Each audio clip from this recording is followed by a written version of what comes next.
Dans la vidéo d'hier, j'expliquais comment se déroulaient les épreuves écrites du concours ESA et tu l'as vu au titre de cette vidéo, cette fois-ci on va s'attaquer aux épreuves écrites du concours EPPA. Alors si ton rêve est de devenir infirmier militaire, cette vidéo est faite pour toi parce que je vais t'expliquer en détail comment se passent les épreuves d'admissibilité. Avant toute chose, il faut savoir que cette épreuve d'admissibilité de l'EPPA, tout le monde ne la passe pas. Par exemple, si vous êtes en IFSI, vous n'avez pas à la passer, mais ce sera le sujet d'une prochaine vidéo où j'expliquerai en détail toutes les conditions de ce concours EPPA, les conditions de candidature et les différentes catégories de candidats qui peuvent présenter le concours. Les écrits de l'EPPA, c'est deux épreuves, une épreuve de rédaction et une épreuve de mathématiques, et la particularité par rapport au concours ESA, c'est que non seulement c'est un concours, il faut être meilleur que les autres, mais c'est aussi un examen. C'est-à-dire qu'il faut avoir une note cumulée sur les deux épreuves qui est supérieure à 10. On commence tout de suite par analyser l'épreuve de rédaction, qui est une épreuve d'expression écrite où l'on va devoir répondre à des questions sur des thèmes sanitaires et sociaux.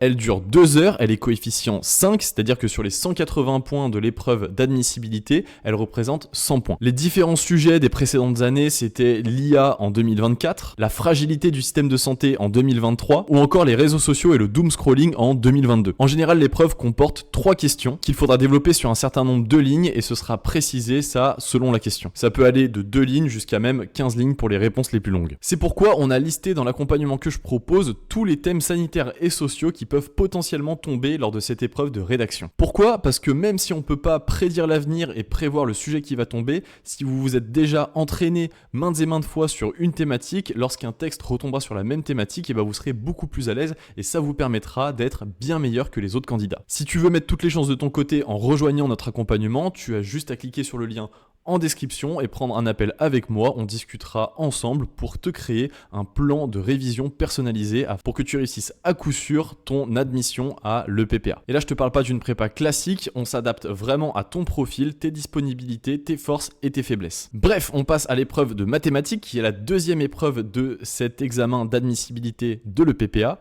Cette épreuve, elle dure 1 heure, elle est coefficient 4, c'est-à-dire qu'elle représente 80 points sur les 180 de l'épreuve d'admissibilité. Et l'épreuve de maths, c'est 15 à 20 questions qui vont porter sur du calcul mental, de la logique, de la conversion, des pourcentages ou encore des proportions. Et c'est vraiment une épreuve de rapidité et de sang-froid.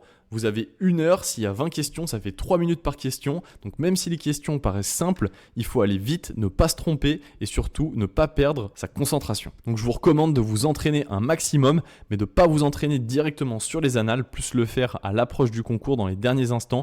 Comme ça, vous n'aurez pas appris par cœur les annales. Si vous voulez savoir à peu près quelle note viser pour être dans le haut du panier lors de cette épreuve d'admissibilité et vous assurer une place à l'EPPA, vous pouvez prendre un appel avec moi, comme je vous le disais plus tôt, c'est des choses dont on parlera lors de cet appel pour mettre toutes les chances de votre côté. J'espère que vous avez apprécié cette vidéo sur l'EPPA. Je sais que je parle un peu plus de l'ESA ayant fait l'école de santé des armées, mais si vous voulez que je parle plus de l'EPPA, car j'ai des amis qui l'ont fait, n'hésitez pas à me le dire en commentaire et je pourrais faire beaucoup plus de vidéos sur cette école. C'était Maxence, ciao ciao.